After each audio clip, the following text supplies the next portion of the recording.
E mais uma narrativa foi ressuscitada depois do escândalo das joias do Bolsonaro, dos 25 milhões terem se transformado num fiasco. Eles estão trazendo à tona agora, ou melhor, trouxeram à tona agora e vieram com tudo dessa vez, com a BIM paralela. Parece que dessa vez Bolsonaro tem que ser preso. Ele cometeu muitos crimes e ele deve ser preso. E quem diz isso é o Lindenberg Farias. Lindenberg Farias, ele pergunta: o que falta para Bolsonaro ser preso? O Lindenberg Farias está perguntando isso. Lindenberg Farias, nós temos que lembrar, ele tem 2 codinomes na lista de propinas da Odebrecht. Ele é conhecido como Lindinho e como Feio. E eu acho que hoje ele está convivendo com a Gleisi Hoffmann, presidente do Partido dos Trambiqueiros. A Gleisi Hoffmann também, como o Lindenberg, tem 2 codinomes na lista de propinas da Odebrecht. Ela é conhecida como Amante ou Coxa. E o Lindenberg Farias acha que tem moral para perguntar por que Bolsonaro ainda não está preso. Nós temos que responder para o Lindenberg Farias é que só está faltando um pequeno detalhe que sobrou na época dos governos do PT passados aí de Mensalão e Petrolão. Provas de crimes. Não existe crime contra Bolsonaro. Se houvesse crimes, realmente não precisava de tantas narrativas diferentes que nunca prosperam. Nós já tivemos aí, só para lembrar algumas, nós já tivemos o gabinete do ódio, diz que o Bolsonaro tinha no governo dele um tal de gabinete do ódio, que nunca foi provado nada em relação a isso. Acusaram o Bolsonaro de não ter comprado vacinas, os imunizantes lá durante a pandemia, e acusaram ele de ser um genocida. Sabemos nós que pessoas morreram no mundo inteiro por conta disso, e que vacinas aqui não faltaram, e agora nós vemos aí um governo que não está comprando vacinas para dengue. Mais de 4 mil pessoas já perderam suas vidas em relação ao problema da dengue. E é um problema conhecido de muito tempo, não é nenhuma pandemia desconhecida. E mesmo assim, esse desgoverno não está dando conta. Vi notícias já há dias atrás que ele só comprou 10% do total de vacinas do Xing Ling, que era para ter comprado, mas ninguém chama ele de genocida. Uma outra coisa também que eles acusaram Bolsonaro foi de ter feito um genocídio dos Yanomamis. Agora nós temos Yanomamis morrendo muito mais do que durante o governo Bolsonaro, mas aí ninguém fala nada. Ninguém fala nada, apenas uma pequena notinha de rodapé, quando muito. Tentativa de golpe. Essa tentativa de golpe ela ainda vai voltar à tona ainda novamente. E essa sim acho que vai voltar com tudo. Depois dessa daí da BIM paralela, com certeza eles vão meter a tentativa de golpe do Bolsonaro, porque nós estamos num ano eleitoral e vocês vão ver qual que é o real objetivo de tudo isso. Eles falam que Bolsonaro é um zero à esquerda, que é não sei o quê, que Bolsonaro não vale nada, mas se realmente fosse assim, por que eles não esquecem do Bolsonaro? Por que eles perseguem tanto um cara que eles falam que é um zero à esquerda que não tem força política nenhuma? É porque eles sabem que Bolsonaro está crescendo a cada dia que passa. O apoio ao presidente Bolsonaro só cresce. Quanto mais eles batem nele, mais o apoio cresce. Uma outra narrativa também que tentaram colar na época da pandemia é que ele estava imitando as pessoas com falta de ar. Eles fizeram um recorte do Bolsonaro, porque o Bolsonaro estava falando para as pessoas tomarem remédios preventivos para não chegar ao ponto de ser entubadas. E ele dizia que depois, quando você já está faltando ar, ele imitava, depois que você estiver faltando ar, não adianta mais. Então você tem que prevenir para não chegar naquele ponto. E eles pegaram aquele recorte e diziam então que o presidente Bolsonaro estava fazendo chacota com as pessoas que estavam ali com limitação de ar por conta do Covid. Uma outra coisa também que eles criaram tanta narrativa em cima disso, e agora parece que agora a culpa não é mais de governo de quem está no poder, que eram os incêndios às florestas, tanto no Pantanal quanto na Amazônia. Bolsonaro era um incendiário, a culpa era toda dele. Nós vimos aí Marina Silva, nós vimos todo mundo da esquerda aí culpando o Bolsonaro. Agora nós temos incêndios muito maiores, em proporções muito maiores, e a culpa agora é da seca, é do El Niño, mas nunca é dos fazendeiros, que põem fogo, mas nunca é do governo agora atual. A culpa não é Antes era do Bolsonaro e do Salles, que era o ministro do Meio Ambiente. Agora a culpa não é mais do Lula e nem da Marina Silva. Muito pelo contrário. Esses aí estão tentando combater os incêndios. O problema é que tem os fazendeiros fascistas que colocam fogo nas matas. Então, é muita hipocrisia dessa turma. Outra coisa também, reunião com os embaixadores, coisa que deixou Bolsonaro inelegível, assim como também o 7 de setembro, tanto de 2021 quanto de 2022, que teve ali milhões de pessoas nas ruas. Lá em Brasília, no 7 de setembro de 2022, com certeza tinha 1 milhão de pessoas ali. Não dava para se mexer de tanta gente que tinha. Mas aí foi um ato golpista e Bolsonaro também ficou inelegível por conta disso, apesar de não ter gastado R$1 de dinheiro público aquilo ali. Todos os que foram lá, inclusive eu estive lá, participamos às nossas custas, nós fomos voluntariamente para lá, para dar apoio ao presidente Bolsonaro. Mas aí foi mais uma narrativa de um ato golpista do Bolsonaro. Tudo para o pessoal da esquerda é golpe. É golpe, como dizia aquela senadora que agora é governadora do Rio Grande do Norte, a Fátima Bezerra, né? É golpe. Tudo é golpe, só não é golpe quando eles estão roubando o país. Eu já falei da reunião com os embaixadores, o caso Marielle. O caso Marielle, o presidente Bolsonaro foi acusado de ter mandado tirar a vida da Marielle. É uma coisa ridícula, uma coisa absurda, sem nenhuma evidência de que isso fosse verdade, mesmo assim eles faziam essas narrativas o tempo todo. E agora, mesmo depois de ter sido elucidado o crime, descoberto os mandantes, eles ainda continuam com narrativas ainda dizendo que tem que descobrir mais, que tem que investigar mais, que tem que chegar no Bolsonaro. Então, ninguém quer falar do Toninho do PT, ninguém quer falar do Celso Daniel, que eram petistas e foram assassinados, eles não querem investigar isso. Por quê? Porque eles podem chegar a pessoas de dentro do próprio partido, isso eles não querem fazer.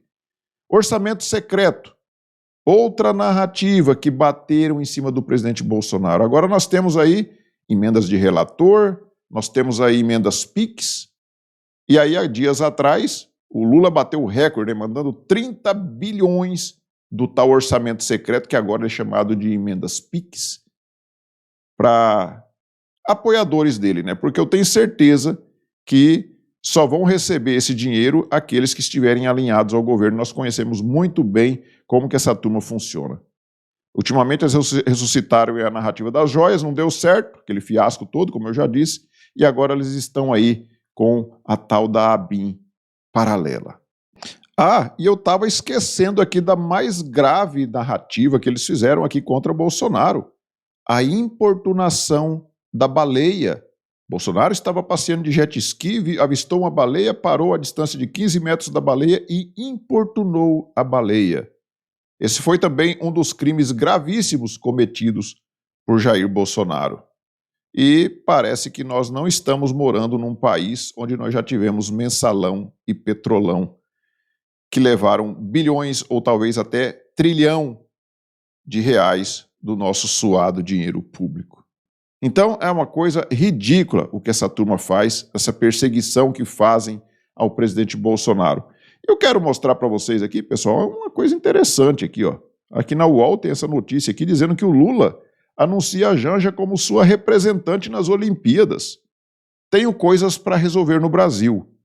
Ué, mas o Lula não tem o ministro vai também, o Fufuca, diz que vai estar lá também. Mas por que mandar a Janja? Por que mandar? Qual que é o cargo da Janja? A Janja foi eleita para quê? Ela foi nomeada como ministra, Qual o cargo da Janja? Primeira-dama? Para ir acompanhar os atletas nas Olimpíadas? Isso aqui é mais um motivo para que a gente não assista essa baboseira, né? E aí, pessoal, vamos falar também aqui sobre a tal da reforma tributária e aquele item ali da isenção da carne. Todo mundo sabia que o desgoverno do Lula queria colocar a carne para ser taxada. Dias atrás ele até falou, tem que cobrar um impostozinho das carnes chiques. O povo come pé de frango, pescoço de frango. As carnes chiques a gente tem que taxar. E nós temos aqui na CNN, notícia do dia 8 de julho, reforma tributária. O governo admite que carne deve ficar fora da cesta básica. O governo estava admitindo que a carne ia ficar fora da cesta básica, segundo informa a CNN. E aí nós tivemos lá a votação da reforma tributária, e aí o o PL, o pessoal da direita, os parlamentares da direita tentaram fazer de tudo para derrubar a reforma tributária do jeito que ela está, porque vai ser um caos tributário para o Brasil. Nós vamos pagar imposto como ninguém, como nunca pagamos. Mas aí, para minimizar o PL, através de um destaque apresentado pelo deputado Rodolfo Nogueira, lá do Mato Grosso do Sul, do PL de Jair Bolsonaro, esse destaque foi aprovado. Por que foi aprovado? Porque quando eles perceberam, como o pessoal da extrema-esquerda percebeu que esse destaque teria votos para ser aprovado, o que eles fizeram? Eles não quiseram ficar mal perante a população e eles também resolveram acatar. O próprio relator, Reginaldo Lopes, resolveu acatar esse destaque porque eles viram que ia perder no voto e ia ficar muito feio para eles. E o que eles estão fazendo? Eles estão trazendo para si os louros dessa conquista do povo de ter a carne na cesta básica. E nós vemos aqui a Janja e o Haddad na maior cara de pau, Eles não têm vergonha na cara. Olha só o que eles falam. Bom dia, gente, tudo bem? Olha só, 10h30 da manhã, quarta-feira, ontem à noite, foi votado no Congresso a reforma tributária. Eu tô aqui com o ministro Haddad, meu amigo ministro Haddad, e foi muito importante porque ontem a gente conseguiu também incluir uma questão que há 2 semanas a gente tem sido procurada por protetores animais, por pessoas ligadas à causa animal. Minha amiga Xuxa me procurou, conversei com o ministro Haddad, o Ministério da Fazenda se movimentou, e eu queria que você falasse um pouquinho pra gente, Haddad, como que ficou isso na reforma tributária, que foi uma grande vitória para os protetores e para a causa animal, que eu sei. Parece até que a Janja não queria que matasse os animaizinhos, né, as vacas, os bois, né, pra gente comer, porque ela tem uma causa de proteção dos animais, né? Vamos ver o que é. Que você e a Anistela, sua esposa, são parceiros nessa questão da causa animal. Bom, Jair, em primeiro lugar, agradecer você, porque você fez chegar ao Ministério da Fazenda, o que para muita gente pode parecer um detalhe, mas para quem cuida do seu petzinho, é uma questão importante, né? Hoje você tem uma indústria nascente de planos de saúde para os animais. E o projeto que a gente tinha encaminhado não tinha percebido que a gente tinha falado de saúde humana, mas não tinha falado de saúde animal. Aí você nos alertou, a Xuxa entrou no circuito, ela nos colocou em contato com os empresários que eu recebi na Fazenda e que esclareceram o ponto que eles estavam querendo que os parlamentares reconhecessem. Nós levamos ao conhecimento do grupo de trabalho formado pelo presidente Arthur Lira, e o grupo de trabalho achou por bem incorporar a proposta, equiparando, assim, resumidamente, o plano de saúde à situação fiscal do veterinário, que tem um desconto. Então, esse desconto acabou também se refletindo no plano de saúde animal. Então vai ficar mais barato. O plano de saúde animal vai ficar mais barato, só que o plano de saúde humana vai ficar mais caro, tá? Pode preparar o bolso. O presidente Lula também teve a sua vitória ontem. Muito importante, muito importante. Olha só a vitória do Lula, muito importante de ontem, como diz aqui o Haddad. O presidente Lula tinha feito uma manifestação pública, né, de que a carne tinha que estar na cesta básica, porque, afinal de contas, né, o acesso à proteína animal tem que ser garantido. Ou seja, o Lula tinha feito uma manifestação pública que a carne tinha que estar na cesta básica. Mas o relator da proposta estava lá com um projeto sem a isenção da carne. A todos os brasileiros. Então o Congresso também, por acordo de liderança, né, então foram todos os partidos, mesmo o PL que votou contra a reforma tributária, vamos dizer, eles têm feito uma campanha contra a reforma tributária numa linha... Tem que lembrar que o PL fez a campanha assim contra a reforma tributária como um todo. Como não conseguiu vencer, porque tinha menos voto, porque o Lula despejou, como eu disse, 30 bilhões de reais às vésperas dessa votação. Ou seja, ele comprou os congressistas, ele comprou os parlamentares com esses 30 bilhões. Então é lógico que ele teria mais votos, é lógico. Então ele não tem a hombridade, o Haddad não tem a hombridade de dizer que a isenção da carne para ser incluída na cesta básica, ela foi feita por conta de um destaque que é apresentado pelo deputado Rodolfo Nogueira, do Mato Grosso do Sul, do PL, não foi do PT. De retrocesso, de não modernidade, nós conseguimos vencer a oposição Nós conseguimos vencer a oposição. Não é muito cara de pau? Ele não é muito cara de pau. O cara mente que nem fica nem vermelho. E colocamos a carne na cesta básica. A gente sabe que muita gente pode dar uma carnezinha também pro seu... É muita cara de pau desses dois, né? Dupla de mentirosos sem vergonha. Cara de pau que não tem um pingo de vergonha na cara. Não tem um pingo de vergonha na cara. Da mesma forma, nós temos aqui o Drácula, né, lá da lista de propinas da Odebrecht, um certo bosta, que diz o seguinte: o churrasquinho está garantido, vai ter carne com imposto zero na cesta básica das famílias brasileiras. Lula prometeu e cumpriu. Se não fosse o destaque, repito, se não fosse o destaque do deputado Rodolfo Nogueira, do PL, não teria a isenção da carne. Então, se tem carne na cesta básica, é graças à oposição, é graças à direita. É graças à direita, nós temos que deixar bem claro isso daí. O Lindenberg Farias, que também não tem um pingo de vergonha na cara, ele comemora, né? Vitória, a Câmara acaba de incluir a carne com imposto zero na reforma tributária. Vai ter mais carne na mesa do povo brasileiro, sim, graças à oposição, graças à direita, graças ao destaque do deputado Rodolfo Nogueira. E nós temos aqui o relator, que é esse indivíduo aqui, ó. Este indivíduo aqui é o relator, tá? O Reginaldo Lopes, do PT de Minas Gerais. E aqui nessa entrevista que ele dá aqui para a CNN, ele não fala também do destaque do Reginaldo, do Rodolfo Nogueira, do PL. Ele não fala, porque eles não têm um mínimo de honestidade intelectual. Eles são todos cara de pau, apesar que esse aqui tem uma cara meio manchada, mas é cara de pau também. Durante a entrevista à CNN, o deputado federal Reginaldo Lopes, que foi o relator do texto que regulamenta a reforma tributária na Câmara dos Deputados, falou sobre a inclusão da carne na cesta básica. Incluímos carne isenta na hora correta. Ou seja, foi incluída na hora que o deputado do PL apresentou o destaque. E o deputado é o Rodolfo Nogueira, que disse o seguinte: Lula quer ser o pai da carne na cesta básica, mas a única coisa que ele é, pai da mentira. Com destaque de minha autoria e com muito trabalho de toda a oposição que não arredou o pé e ficou firme contra mais uma maldade desse desgoverno, aprovamos a isenção de imposto sobre a carne. E aí vocês vejam como que essa turma é cara de pau e mente o tempo todo e acusam a gente de fazer fake news, é o tempo todo nos acusando de fazer fake news. Nós é que somos os mentirosos, sabe? Então é uma coisa impressionante, uma coisa impressionante. E agora eu vou falar para a gente, o último assunto aqui, o principal assunto do vídeo, é sobre a ABIN paralela. Nós vemos aqui na Globo News, a Daniela Lima, ela está eufórica com isso, né? Para ela isso aqui tudo é provas já contundentes que tem que ser, o Bolsonaro já deve ser condenado e preso, né?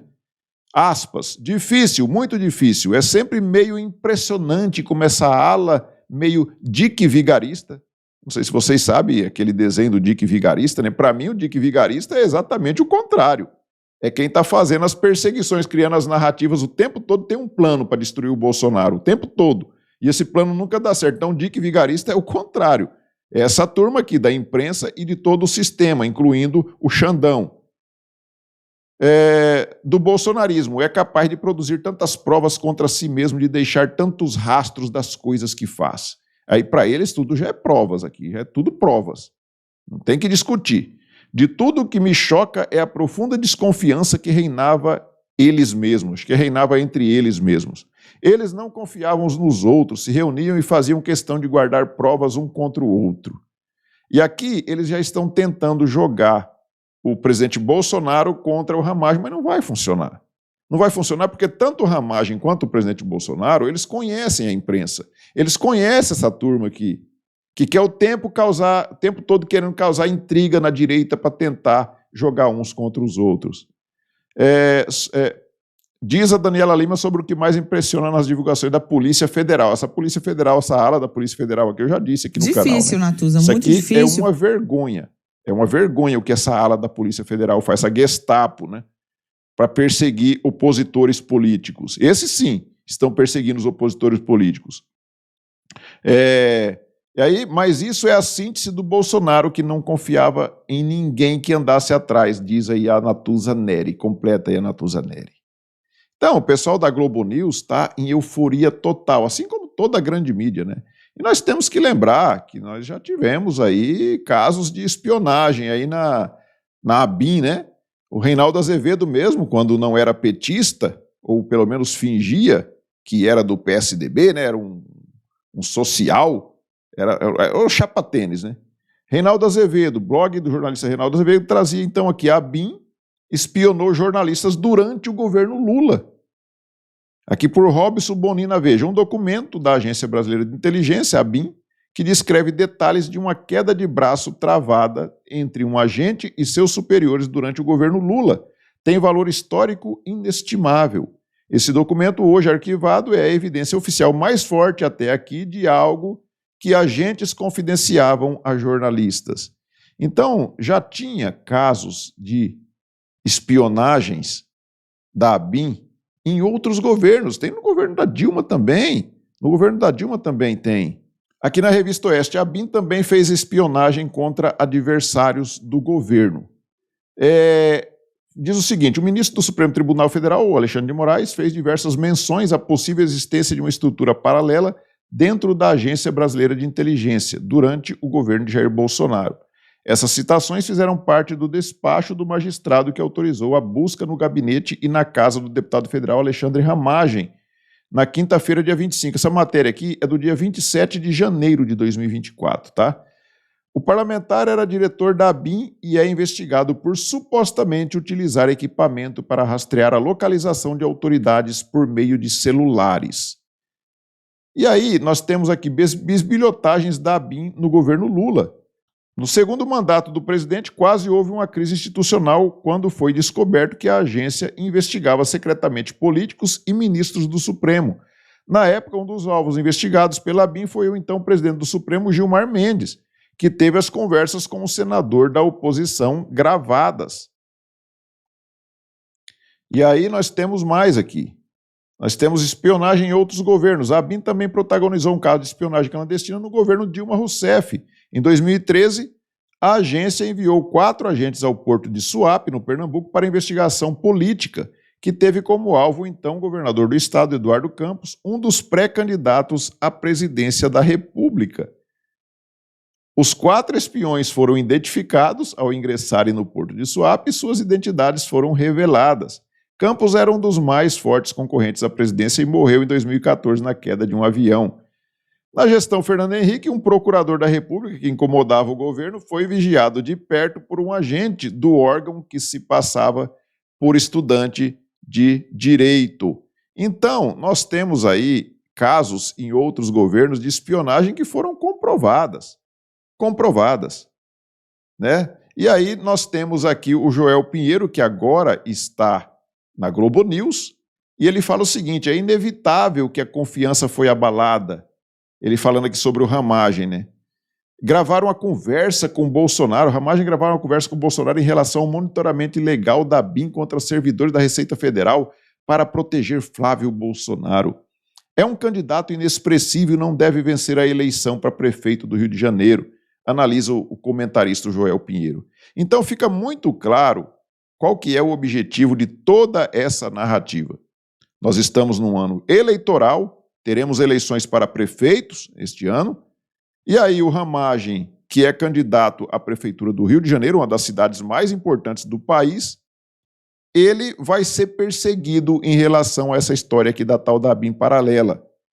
E quem duvida que o objetivo de todo esse imbróglio aqui seja deixar o Ramagem inelegível?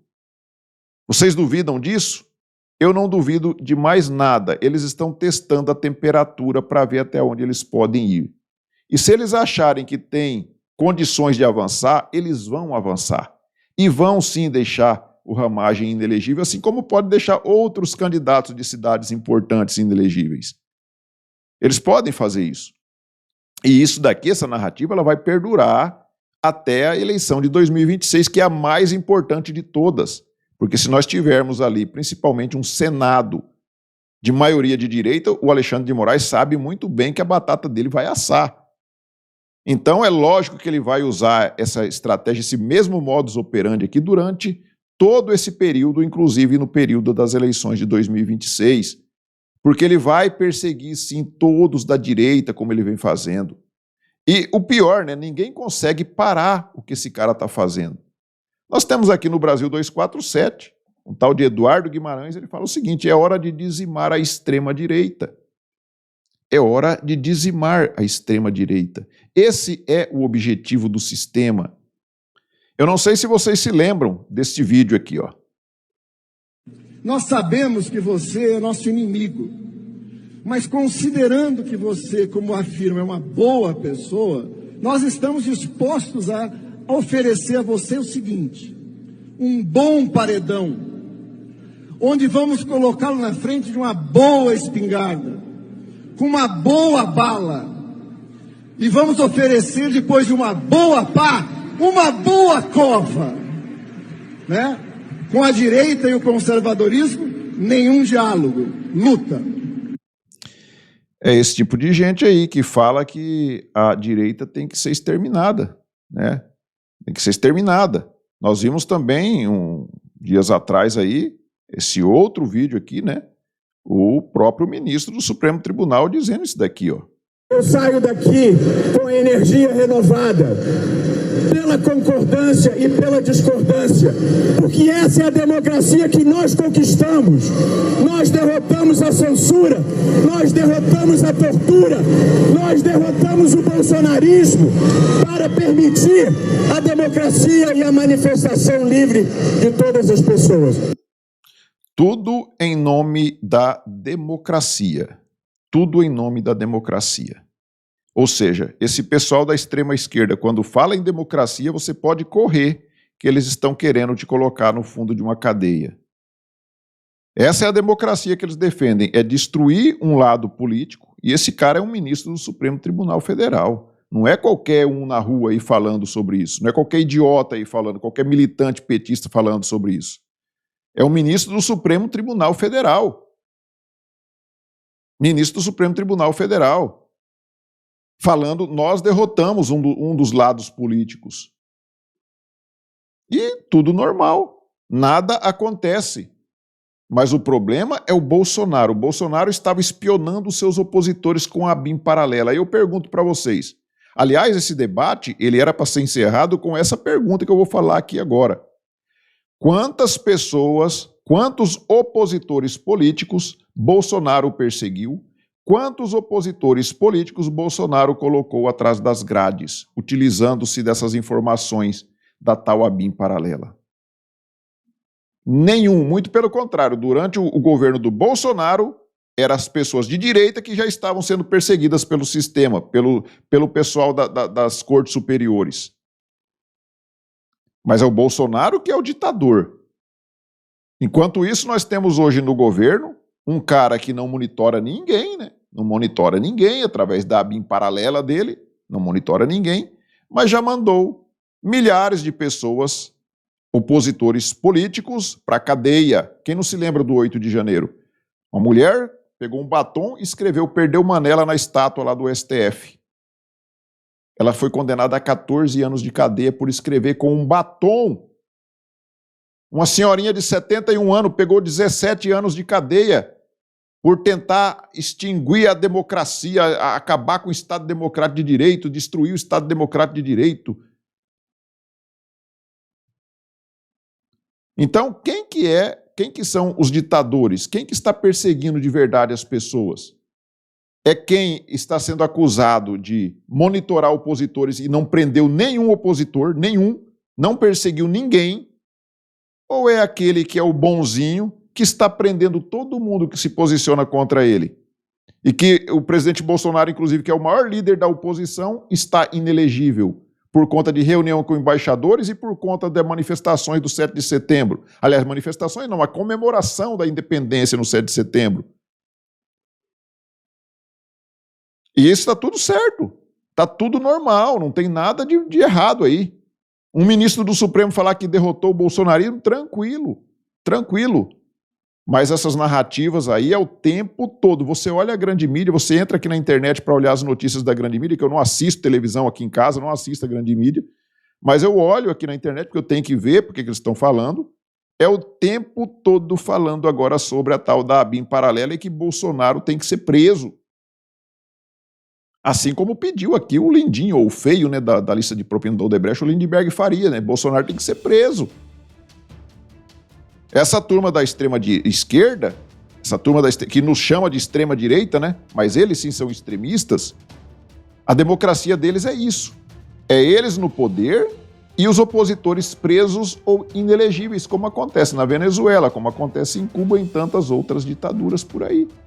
É assim que funciona a democracia desse pessoal da extrema esquerda. Só que eles querem criar narrativas e querem que as pessoas acreditem nisso. Eles querem, de todos os jeitos, controlar as mídias sociais, as redes sociais, para que a gente não fale a verdade e que a grande mídia fique ali mentindo em prol do sistema corrompido e podre.